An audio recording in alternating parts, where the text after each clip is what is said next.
In October, the Food and Drug Administration announced it was investigating a California hospital where more than 200 patients were exposed to 8 times the normal dose of radiation while receiving CAT scans. Now the FDA has issued new recommendations to prevent excessive exposure to radiation during medical testing. To learn more about it, we turn to ABC News Chief Medical Editor Dr. Tim Johnson. Dr. Tim? Thank you, Tanya. And to talk about these new guidelines, joining us is Dr. Jeffrey Shuren, who is the Acting Director for the Food and Drug Administration's Center for Devices and Radiological Health. He joins us today from the FDA facility in Maryland. Welcome to the program. Good morning. So very briefly, describe what happened in California and how the new guidelines are designed to prevent that sort of episode.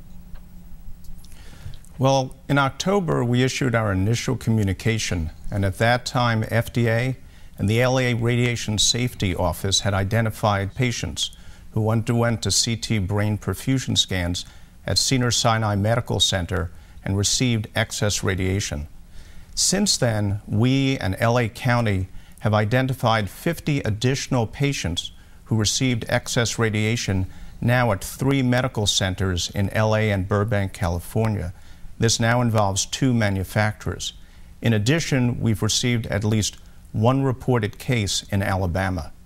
Therefore, yesterday we announced interim recommendations that said to healthcare facilities and practitioners that while our investigation is ongoing, you should go back to basics. We recommended that facilities and practitioners can take 5 straightforward steps to prevent excess radiation exposure. First, facilities should assess whether their patients who underwent CT perfusion scans received excess radiation. Second, facilities should review their radiation dosing protocols for CT perfusion scans to make sure that each study has a planned amount of radiation dose. Third, facilities should implement quality assurance procedures to ensure that the dosing protocols are followed every time and the appropriate amount of radiation that is planned is administered. Fourth, radiologic technologists should check the CT display panels before performing an imaging study to make sure that the level of radiation that's being administered to each patient is appropriate. And fifth, if more than 1 imaging study is going to be performed in a single session, practitioners should adjust the amount of radiation for each study that's being performed. Now, you mentioned the cases in California, 1 in Alabama. Do you have any sense of how widespread this problem has been or might be now? At this point, we don't know, and that's why we're broadening our investigation, working very closely with manufacturers and state and local authorities.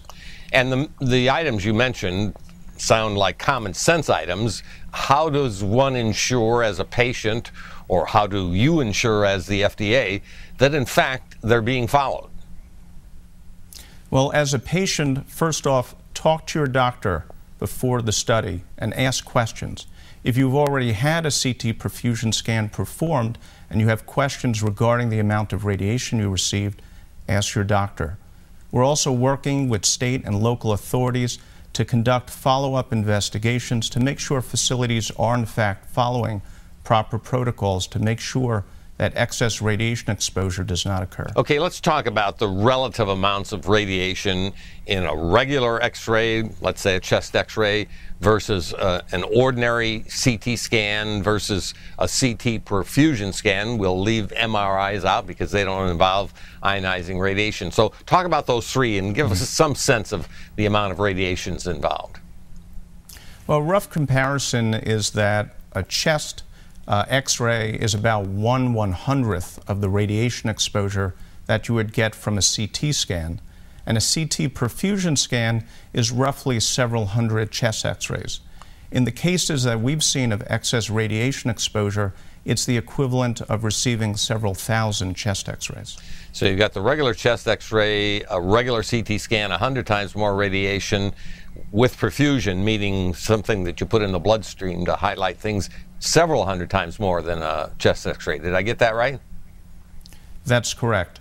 What's important to also recognize is not just the amount of radiation, but what parts of the body receive radiation. Some parts of the body are more sensitive than others. For example? And some studies, For example, the ovaries are more sensitive than parts of the brain. So an abdominal CAT scan may expose the ovaries. A brain CAT scanner is not going to do that. And younger people, or certainly infants, developing young children, brains are more sensitive, we're told. Is that true?